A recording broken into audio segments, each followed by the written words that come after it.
As I found a fair bit wrong with the wiring so far, what I'm planning to do next is I'm going to take the headlight off and I'm going to take the handlebars off so I can get all the switchgear. I think the switchgear, all the wiring's been cut somewhere, so I'll take that off and hopefully get the new bars on and sort out all the wiring as it stands rather than worrying about replacing it at this stage.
One of the things I've got to do while I'm playing with all the other parts of the bike is think about what I'm going to be painting at some point in the future and getting them ready.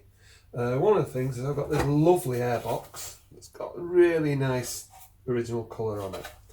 And when I took it apart, I discovered that the trumpets, the velocity stacks, they're actually just like firm plastic. They're, it's something like you could have baked. So to get them out, what I did, trusty old hot air gun.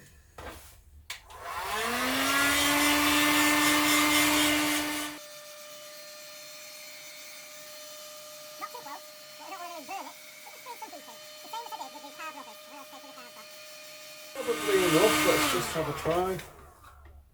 Can you see the difference? That one, nice and soft. That one, absolutely firm. In fact, they were so hard at first before I've warmed them up that couldn't possibly have got them out of the casing. So that's one thing, getting that ready to be thought about. I'll have to make sure I put the parts away safely. I managed to find some fork ears Yeah, for the headlights. Now these have come all the way from the USA separately. British Customs did give me a nice little bill I had to pay before they released them. So they weren't cheap, but they weren't horrifically dear either. But they're the right ones for the bike. The right kind of reflectors.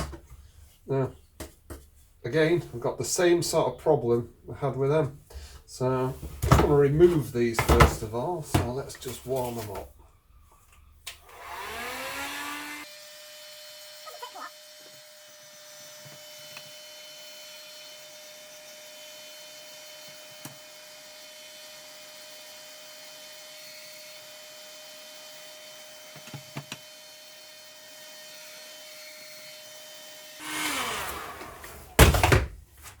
If you compare that to that, you can see how good just warming them up was. In fact, they're a little bit too hot to touch now.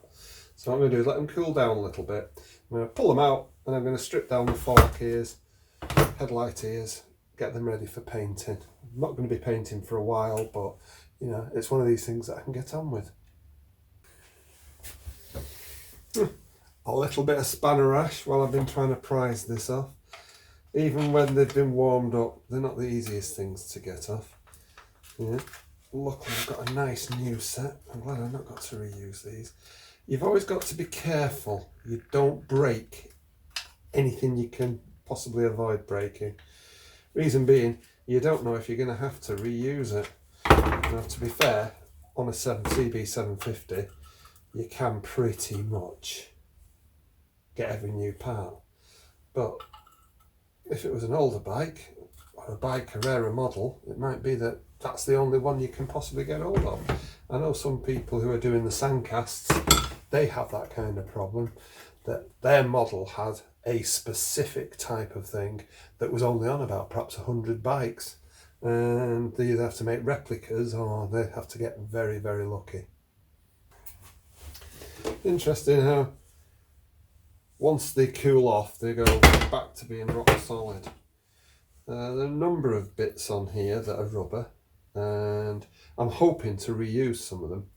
Now, I've heard of different potions you can use that will make rubber back to being flexible and like new. One of the things I've heard of is a essential oil called wintergreen. So I've ordered some, and I'll see how it goes on. I'll let you know if I can turn those from being biscuits back into nice soft rubbery things. Right, well, I'll have to crack on and find something else to do now.